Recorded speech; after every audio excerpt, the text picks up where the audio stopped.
Bayangkan kalau sekarang kita hasilkan 60 ton emas setahun. In 3 years, 4 years kita cadangannya sama dengan 70 tahun. Itu hasil hilirisasi. Belum yang lain-lain hilirisasinya. Saya kira janganlah mau minterin kita. You going against logic, go against common sense. Ini tidak perlu PhD. Kalau kita olah di Indonesia, lebih untung untuk rakyat kita. Kan tidak ada negara tanpa tentara. Karena tentara untuk jaga. Ya kan? Tidak ada tentara tanpa uang. Tidak ada uang tanpa kemakmuran. Tidak ada kemakmuran tanpa rakyat yang bahagia. Rakyat harus bahagia. Rakyat termasuk pengusaha, pedagang, petani. Petani harus untung.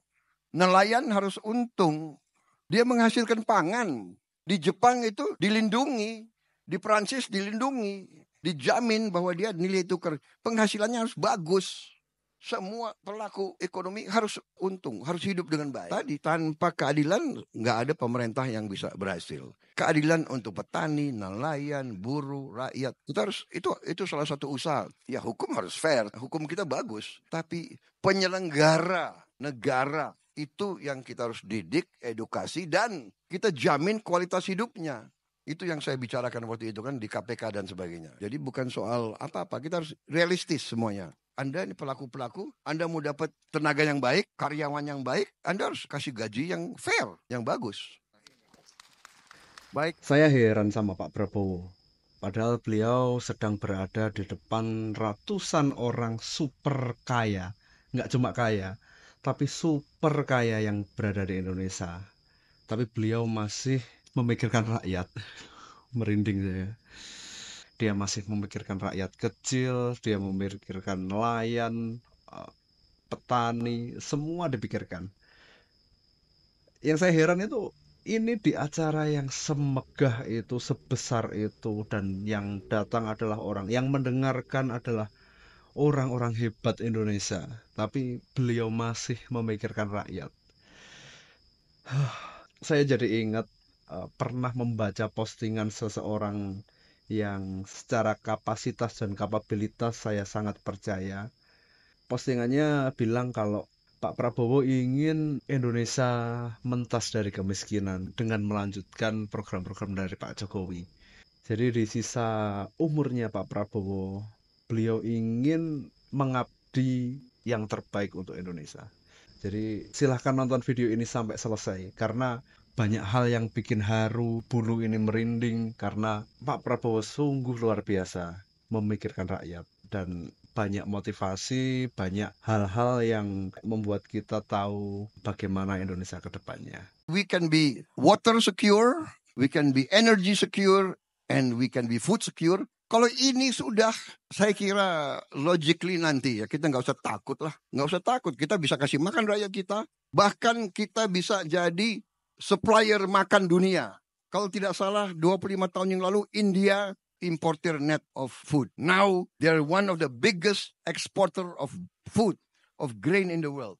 Dengan apa? Dengan management, dengan good policies, dengan water conservation practices. Kenapa kita kok khawatir? Asal kita mau belajar, asal kita berani, we must have political will. Kehendaknya harus ada. Pak, keresahan Bapak soal makan siang gratis ini background story-nya kayak apa, Pak? Gagasan soal makan siang gratis ini muncul gitu. Kan Pak Prabowo bukan orang yang berasal dari keluarga yang susah makan siang juga kan, Pak? Ya saya kira mungkin ada salah persepsi. Memang saya tidak pernah kesulitan makan. Tapi saya lahir tahun 51, kita baru 1 tahun merdeka. Tidak ada orang kaya waktu itu. Orang tua saya profesor, ya makan kita sangat sederhana. Makanya saya suka nasi goreng. Apa itu nasi goreng? Nasi goreng adalah nasi kemarin yang digoreng, ya kan? Nasi goreng itu nasi kemarin yang digoreng. Telurnya 1 telur dimakan 6 orang. Didadar, dipotong strip-strip. Jadi begini, intinya begini. Saya komandan pasukan. Tentara itu operasinya bukan di kota besar, bukan di Menteng. Kita di gunung-gunung. Saya lihat orang kelaparan. Saya lihat orang di depan tenda saya mati kelaparan. Saya lihat. Anda tidak pernah lihat, saya lihat. Jadi bagi saya masalah pangan itu utama. Dan sebagai tentara, sebagai komandan, kita mengerti bahwa tanpa pangan tidak ada peradaban. Tidak ada Republik Indonesia kalau tidak ada pangan. Kita waktu proklamasi 17 Agustus, perang lawan Belanda, tidak ada APBN, tidak ada gaji untuk tentara, tidak ada LP. Yang kasih makan siapa tentara? Yang kasih makan rakyat di desa, petani-petani itu kasih makan. Saya pernah mengalami tahun 70. Saya di desa-desa rakyat kasih makan. Orang miskin kasih makan kepada tentara. Bagi saya masalah pangan adalah utama. Jadi kalau saya nanti mimpin, pertama food security, energy security, water security, clean government, affirmative action, and then the economy. Kita will give opportunity for business to take the initiative and to flourish. That is why I say win, win, win, win. Everybody wins in a flourishing economy. Kita harus belajar dari success stories. Masalah ideologi saya tidak komentar. Ideologi negara masing-masing negara. Kamboja punya, Thailand, Malaysia punya, Tiongkok punya. Tapi we have to admit Tiongkok itu success story. Dia hilangkan kemiskinan. 1,4 miliar manusia dia bisa hilangkan kemiskinan di situ. So we have to learn. Kita harus berani juga seperti pemimpin-pemimpin Tiongkok.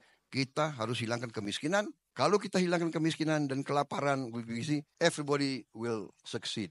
Everybody benefit. Saya kira ini orang logika semua. Ada yang bilang ke harga nikel sekarang sudah 30% turun, tahun depan diperkirakan akan oversupply, sehingga dipertanyakan lagi Pak, kita stop ekspor nikel. Soal hilirisasi kemudian diperdebatkan lagi. Perspektif Pak Prabowo Pak tentang rame-rame belakangan ini Pak, omon-omon belakangan ini Pak.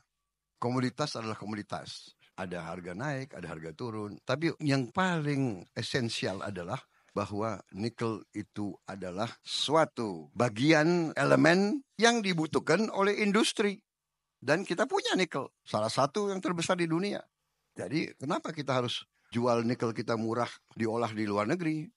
Jadi ini gak tahu saya pemikiran orang-orang itu. Saya benar-benar gak paham. Iya kan? Dan kita tidak hanya bicara nikel, kita bicara semua. Kita bicara timah, kita bicara karet, tembaga, rumput laut. Dari rumput laut kita bisa hasilkan pupuk organik. Dan kita punya panjang pantai kedua terbesar di dunia. Saya lupa hitungannya, nggak tahu berapa puluh juta hektar kita bisa produksi rumput laut. Rumput laut selain untuk pupuk bisa untuk juga biosolar.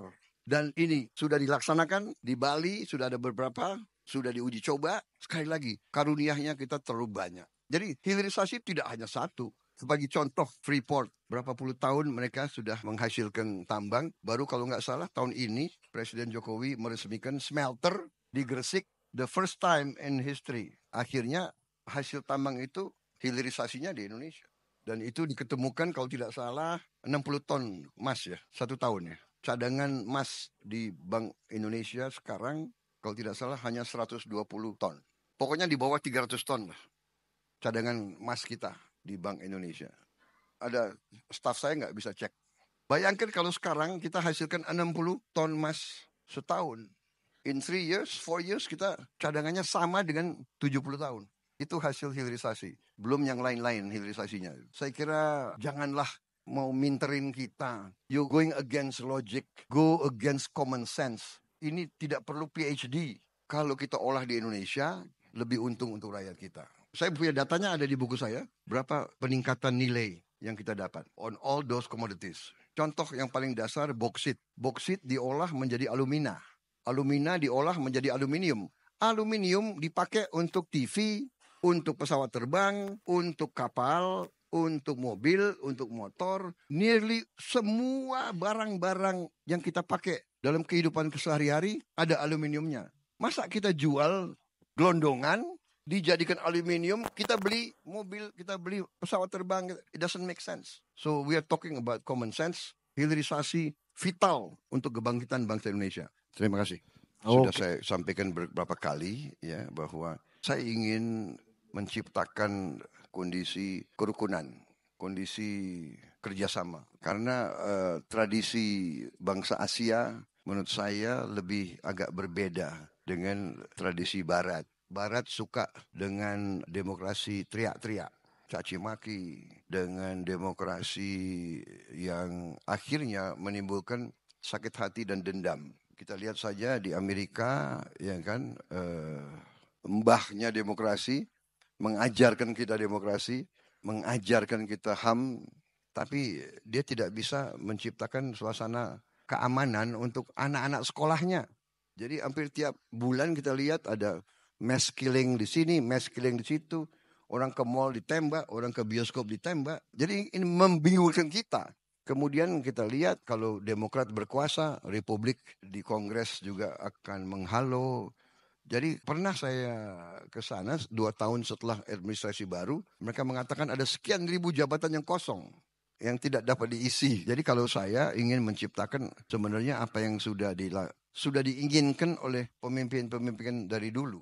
Kita perlu persatuan nasional, kita perlu kerjasama. Dan itu yang saya kira contoh yang dilakukan oleh Pak Jokowi. Begitu dia menang, dia ngajak saya masuk. Jadi saya terus berusaha memelihara hubungan baik dengan semua pihak. Saya berusaha terus, tapi Anda sendiri melihat, kadang-kadang saya tidak mengerti. Ada mungkin penasihat-penasihatnya nggak jelas dari mana. Sampai dalam debat seperti itu, tapi sudahlah, saya nggak terlalu memikirkan karena yang penting rakyat yang akan menentukan. Tapi kalau ditanya langkah saya pertama, oke lah. Tentunya kita ingin menciptakan itu, ingin sesuatu national unity, national reconciliation. Tapi yang paling penting tindakan pertama ya begitu sudah yakin ditetapkan menang ya yang paling penting dan paling pelik adalah menyusun tim. To form a team. Main sepak bola aja yang paling penting to form a team. We must have a team yang benar-benar capable, being results, doers, performers, executors. Gagasan baik harus diexecute. Jadi itu kuncinya. Salah satu tugas pokok yang saya anggap sangat penting adalah to form the team of executors. Bagaimana menurut Pak Prabowo dan langkah-langkah apa nanti setelah Bapak terpilih nanti untuk memastikan bahwa hukum di Indonesia betul-betul bisa memberikan keadilan bagi kami yang bergerak di sektor bisnis dan usaha ini, Pak? Saya sudah bicara di beberapa forum. Tadi juga saya paparkan tadi ya suatu pelajaran dari Ottoman Empire, kearifan. Jadi tidak banyak peradaban yang bertahan lebih dari 300 tahun dalam sejarah manusia. Peradaban yang paling lama itu Tiongkok, 5.000 tahun dan mungkin yang tercatat dalam sejarah 3.000 tahun. Habis itu India, ribuan tahun. Persia, kemudian yang lain-lain ratusan tahun. Rusia peradabannya cukup lama.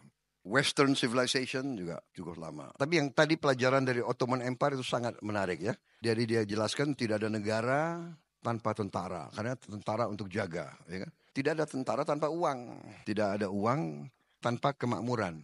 Tidak ada kemakmuran tanpa rakyat yang bahagia. Rakyat harus bahagia.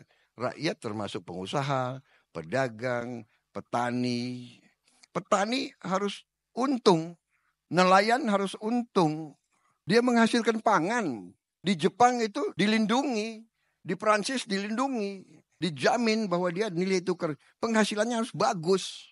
Semua pelaku ekonomi harus untung, harus hidup dengan baik. Dari situ rakyat bahagia dia mau bayar pajak. Tapi pajak juga tidak bisa mencekek. Pernah ada pemerintah di Prancis ya berapa tahun yang lalu, dia kalau tidak salah setiap orang berpenghasilan di atas $1 juta kasih pajak 90%. Ya lari semua kan.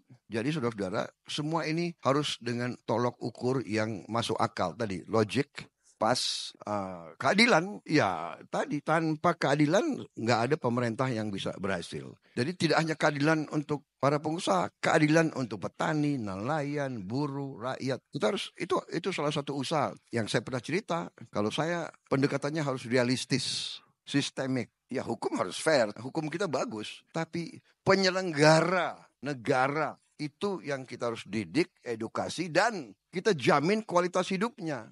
Itu yang saya bicarakan waktu itu kan di KPK dan sebagainya. Jadi bukan soal apa-apa, kita harus realistis semuanya. Anda ini pelaku-pelaku, Anda mau dapat tenaga yang baik, karyawan yang baik, Anda harus kasih gaji yang fair, yang bagus. We are in the same boat, kita nasibnya sama, kita harus buat semua berhasil.